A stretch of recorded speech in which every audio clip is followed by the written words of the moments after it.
আসসালামু আলাইকুম। আজকে আমি রান্না করব সিমের বিচি দিয়ে রুই মাছের পাতলা ঝোল। এর জন্য আমি একটি হাঁড়িতে পরিমাপ মতো তেল নিয়েছি, পেঁয়াজ কুচি নিয়েছি এবং আদা রসুনের খুব অল্প পরিমাণে আদা রসুনের পেস্ট নিয়েছি। এটাকে ভালো করে ভেজে নিয়ে এক এক করে আমি গুঁড়া মশলাগুলো দিয়ে দিলাম। এরপর পরিমাপ মতো পানি দিয়ে এটাকে ভালো করে কষিয়ে নিচ্ছি।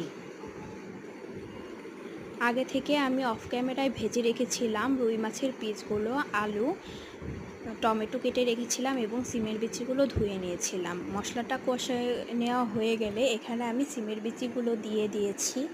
এরপর আমি ভেজে রাখা আলুগুলো দিয়ে দেব।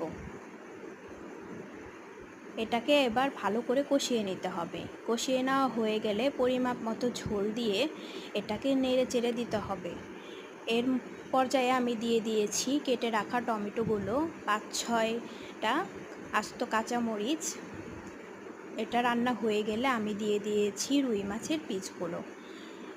হয়ে যাওয়ার ঠিক ২ মিনিট আগে আমি ধনিয়া পাতা দিয়ে ভালো করে জাল করে একটি বাটিতে পরিবেশন করে নিয়েছি। এই তো আমার হয়ে গেছে সিমের বিচি দিয়ে রুই মাছের মজাদার ঝোল।